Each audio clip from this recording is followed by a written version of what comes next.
Buenas y bienvenidos a una nueva edición de Euronews Hoy. Las violentas protestas en Kosovo mantienen en vilo a la comunidad internacional, tanto que la OTAN ha decidido enviar 700 soldados más de las fuerzas de apoyo a la paz. Estos se sumarán a los 3.800 efectivos desplegados que ya hay en la zona. El presidente de Francia, Emmanuel Macron, responsabiliza a las autoridades kosovares del empeoramiento de los enfrentamientos que han dejado 30 militares de la Alianza Atlántica heridos. El Kremlin también ha expresado su preocupación.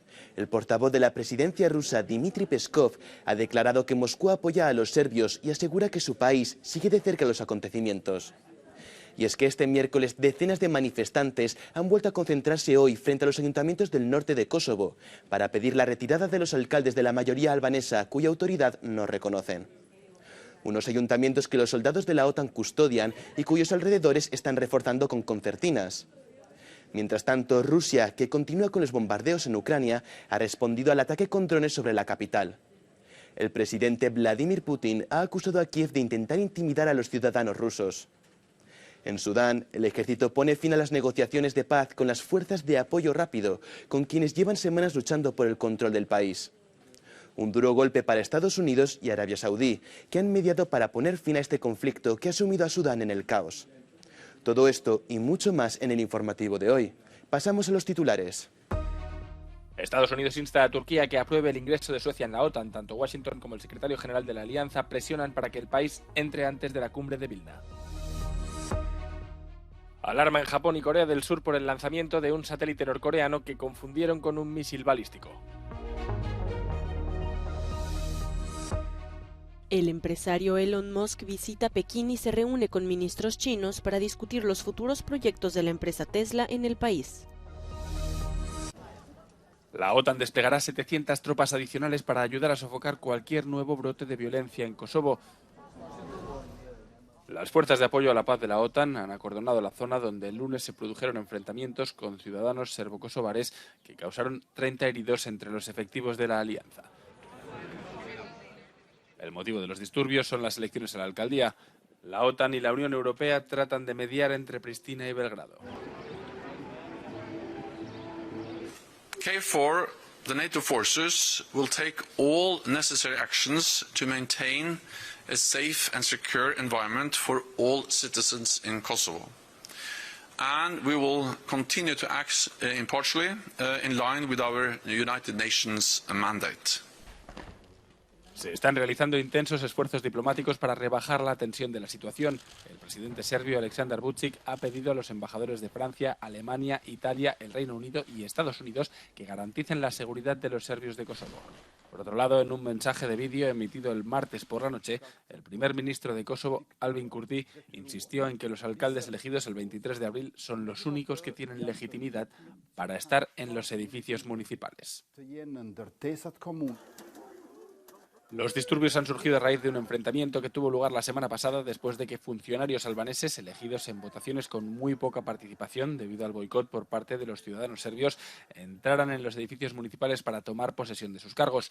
Cuando los serbios intentaron bloquearles, la policía de Kosovo disparó gases lacrimógenos para dispersar a la multitud. Fue entonces cuando comenzaron los altercados. A pesar de que Rusia sigue bombardeando Ucrania con misiles mortíferos y ataques de drones casi cotidianos, la economía de este país asolado por la guerra está mostrando una notable resistencia. Funcionarios del Fondo Monetario Internacional han aprobado un préstamo inicial de $900 millones y han aumentado sus previsiones de crecimiento económico del país. We have, as part of this review, upgraded our projection for GDP growth in 2023. To a range of +1% to +3%. Inflation is decelerating and the exchange rate has been stable in recent months. At the same time, the outlook remains subject to exceptionally high risks as the war continues. En Moscú, el presidente Vladimir Putin ha acusado a Ucrania de actividad terrorista y de intentar intimidar a los ciudadanos rusos tras los ataques con drones sobre la capital rusa. Ucrania ha negado su implicación. Как известно, киевский режим выбрал другой путь попыток запугивания России, запугивания граждан России и ударов по жилым зданиям. Это, конечно, явный признак террористической деятельности. Por otra parte, continúan los intentos de reparar una de las instalaciones nucleares ucranianas en la ciudad nororiental de Kharkov.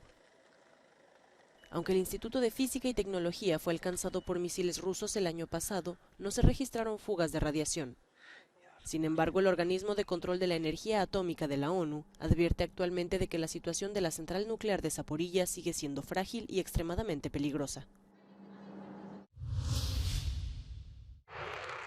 Ejercicios militares para hacer frente al peor escenario posible, el de la guerra con un vecino poderoso. Los ejércitos de Finlandia, Noruega y Suecia participan desde el lunes en el Arctic Challenge Exercise, en el que sus fuerzas aéreas realizan entrenamientos de combate con diferentes aeronaves. Den ekstra viktig i år, nettopp fordi at det en endring i Europa, det krig, og vi i Norden nødt til å vise at vi står sammen, og det gjør vi med denne øvelsen.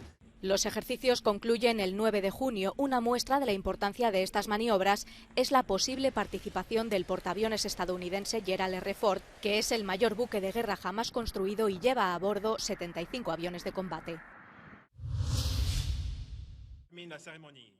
Washington insta a Turquía a que apruebe el ingreso de Suecia en la OTAN. El secretario de Estado de Estados Unidos, Antony Blinken, afirma que ha llegado el momento de que el país del norte de Europa se una a la alianza. Suecia y Finlandia comenzaron a solicitar el ingreso el año pasado tras la invasión de Ucrania por parte de Rusia. Hungría y Turquía son los únicos miembros de la alianza que aún no han ratificado la adhesión de Suecia. From the perspective of the United States, the time is now to finalize Sweden's accession. Again, it's taken very significant steps to address very legitimate concerns, and I think in terms of its own qualifications for membership, from day one, it was qualified. Recep Tayyip Erdogan, presidente de Turquía desde hace 2 décadas, ganó el domingo otro mandato de 5 años tras una campaña en la que prometió plantar cara a Occidente. Ha acusado a Suecia, con sus generosas políticas de asilo, de ser un refugio para terroristas, especialmente miembros del Partido de los Trabajadores del Kurdistán, ilegalizado por Ankara. Estados Unidos y el secretario general de la OTAN siguen confiando en que Suecia pueda izar su bandera de adhesión, al igual que Finlandia, antes de la cumbre de la OTAN que se celebra en Vilna, Lituania, en julio.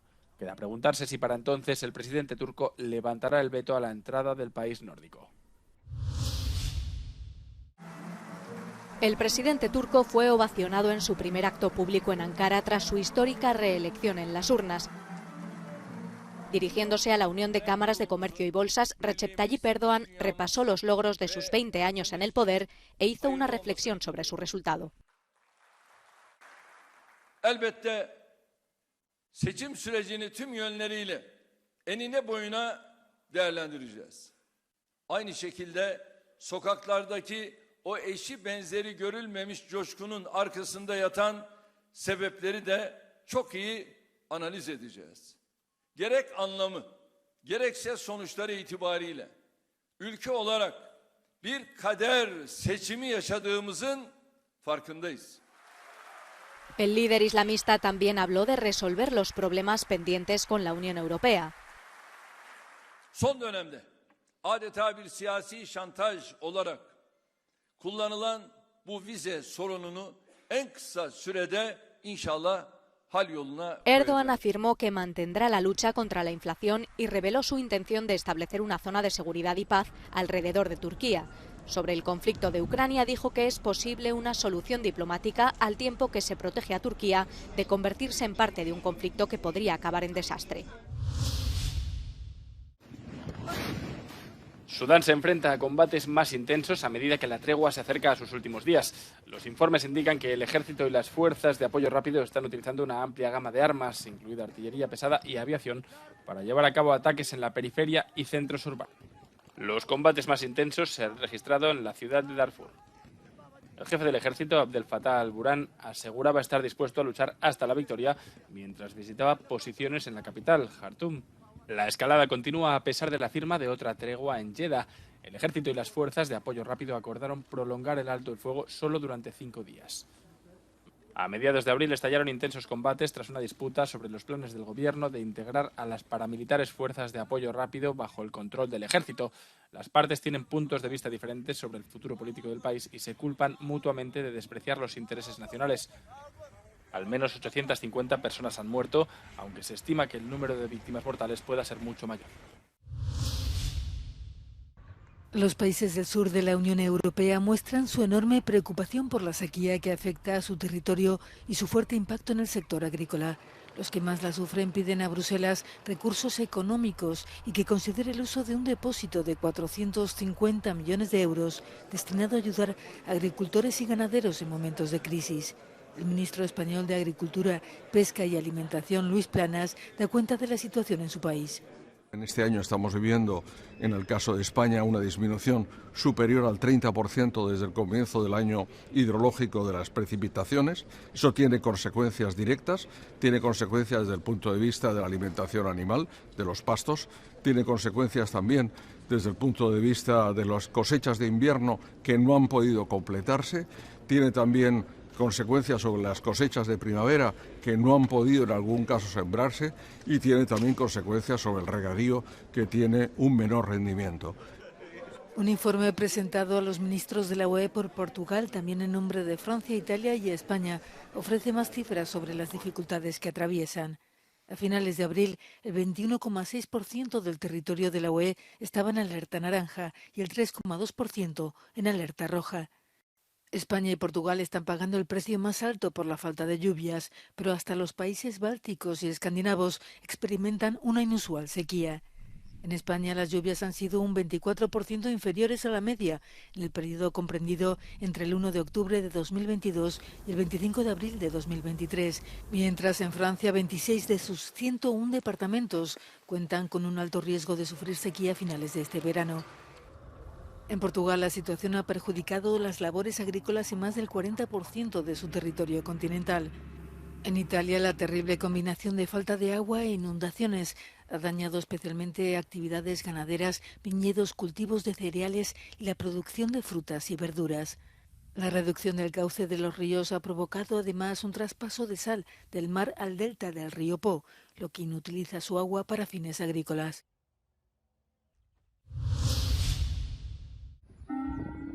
El intento de puesta en órbita de un satélite norcoreano puso en alerta a la isla japonesa de Okinawa y a la capital de Corea del Sur, Seúl, en la madrugada de este miércoles. El vuelo terminó abruptamente en el mar, según ha informado el ejército surcoreano. 우리 군은 오늘 06시 29분경 북한 평양북도 동창리 일대에서 남쪽 방향으로 발사된 북주장 우주발사체 한 발을 포착하였습니다.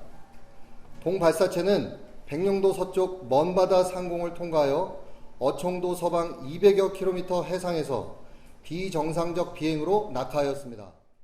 Los restos del cohete fueron encontrados por el ejército surcoreano. Pyongyang confirmó que el lanzamiento fracasó. Se trataría del sexto intento del país de enviar un satélite al espacio. Tanto Japón como Corea del Sur pidieron disculpas a sus ciudadanos por la falsa alarma. Seúl, Tokio y Washington condenaron el lanzamiento al considerar que en realidad se trata de una prueba encubierta de misiles balísticos.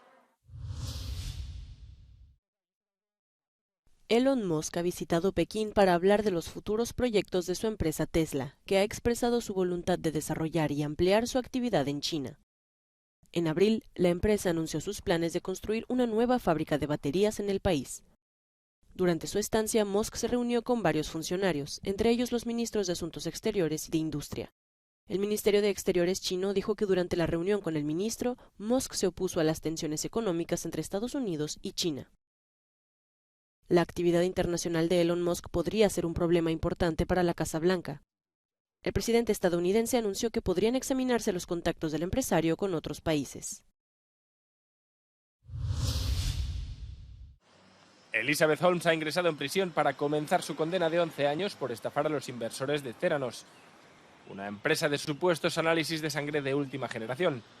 Considerada la multimillonaria más joven del mundo, hecha a sí misma, Holmes y su examante, además de jefe de Theranos, Ramesh Sani Balwani, han sido condenados a pagar $452 millones a las víctimas.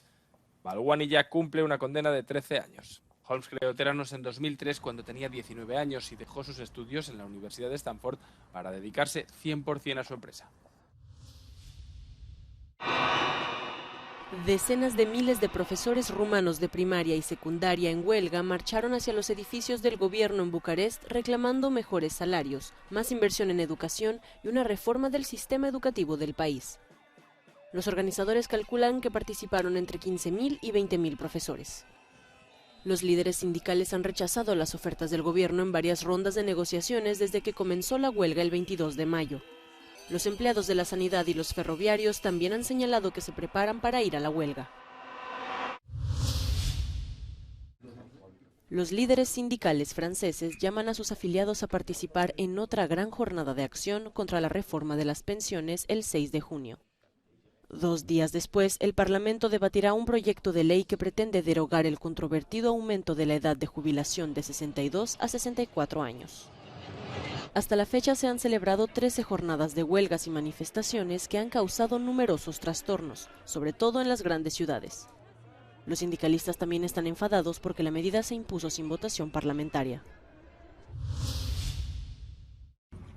Agentes brasileños encuentran 290 kilos de marihuana a bordo de un avión propiedad de una iglesia evangélica de Brasil.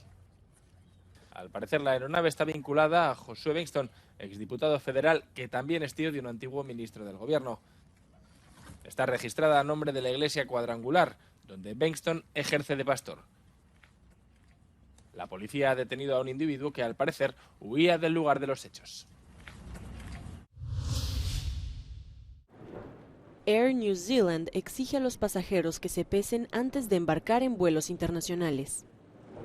Una práctica necesaria, según la compañía, para que los pilotos conozcan mejor las cargas reales para equilibrar los aviones antes del despegue, ya que la tasa de obesidad en Nueva Zelanda va en aumento.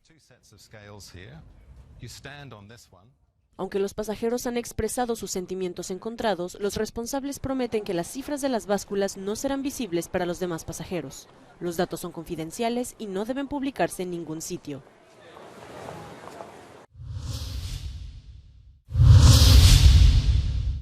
Con esto llegamos al final del informativo. Recuerden que si quieren saber más sobre el resto de la actualidad internacional, pueden acudir a nuestra página web y redes sociales. Les dejamos con el No Comment del día, en el que vemos los ensayos de un espectáculo de pole dance en una iglesia protestante liberal de Estrasburgo. El párroco asegura que el objetivo es acabar con los prejuicios. Muchas gracias por vernos, volveremos mañana con más noticias.